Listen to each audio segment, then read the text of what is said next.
Assalamu alaikum, урматтуу замандаштарым, мекендештерим. Мен азыр мына Пекин шаарындамын, Бейжің шаарындамын. Эртең менен күн али чыга элек. Эң кызыгы мына кең көчө. Азырынча кыймыл башталып элек, бирок мына берки тилкеде велосипед келатат. Ушул велосипеддер үчүн экен берки тилкеси. Азырго эл аз. Кечинде эме жыйма. Мына берки тилкеси велосипедчилер үчүн. Бул деген сөз ушу велосипед айдагыла шаардын табигаты да жакшы, абанын тазарышына жакшы, ден соолугуңарга жакшы деген бир идеология экен да. Экинчи байкаганым караңыздар, мына жолдун четинде баратам аллея. Аллеянын бул жагы мына имаратка чейин өзүнчө эле бир бак, гүлзар. Карасаңыздар, бул Бейжің. Эли бир 20 миллиондой. Ушулар айтса болот эле, жер жок. Ушуларды кыйып бирдеме салалы деп. Караңыздар, мына жашылдандырууга кандай көңүл бөлүшөт. Бизде Бишкекте ушу дарак көрсө эле кыйганга өтүп алдык го. Мурда жашыл шаар элек, азыр жашыл шаар деген аттан кайттык окшойт деп ойлоп атам. Мынакей ушундай бир мамиле бар экен.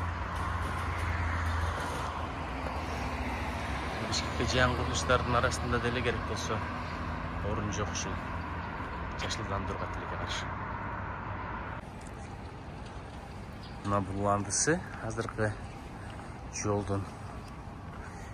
Эми бактын эгилиши өзүнчө көп, бирок карасаңыздар, мына чыгармачылык менен карап ар түрдүү өсүмдүктөрдү, био ар түрдүүлүктү ушу жерде дагы чагылдырышкан да.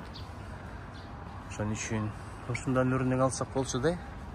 Азыр мына магистралдын өдө жагы Бишкекте жаңы шаар чыгып атат, бирок ичине кирип көрүңүздөр, токумдай жер тапса эле үй куруп коюп атышат да. Бул эми түшүнөм, айрым адамдардын чөнтөктөрүнө аябай жакшы. Бирок элдин ден соолугу кандай? Кийин биздин мекендештерибиз ушул жерден үй алып, анан паркка барабыз деп атайын машинага түшүп, такси жалдап шаардын бир четине чыгабы. Парк деген, сквер деген адамдар жөө бара тургандай жерде болуш керек.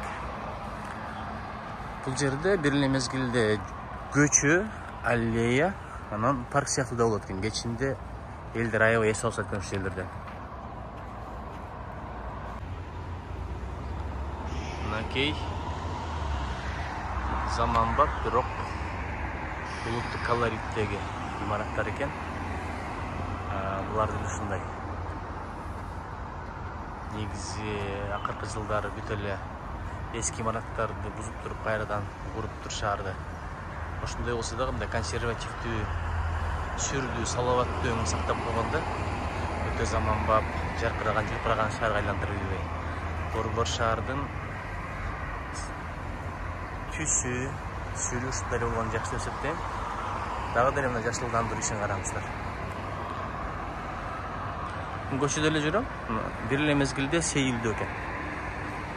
Бул атайын парк эмес, биздин Жаш гвардия же болбосо эркиндик сыяктуу негизги өкмөтүнүн көчөсү. Бирок эки тарабы бир эле мезгилде сейилдеп басканга аябай сонун экен. Анткени жашыл көрсөң көз кубанат.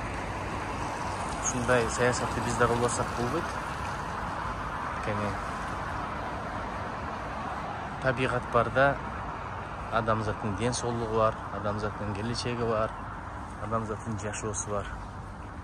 Мына жалаң үйлөр менен бозортуп алсак шаарыбызды кандай болор экен? Торбуга бардыгы салымыбызды кошолу. Биз жашыл Кыргызстан деген идеологияны ошондон баштап атык.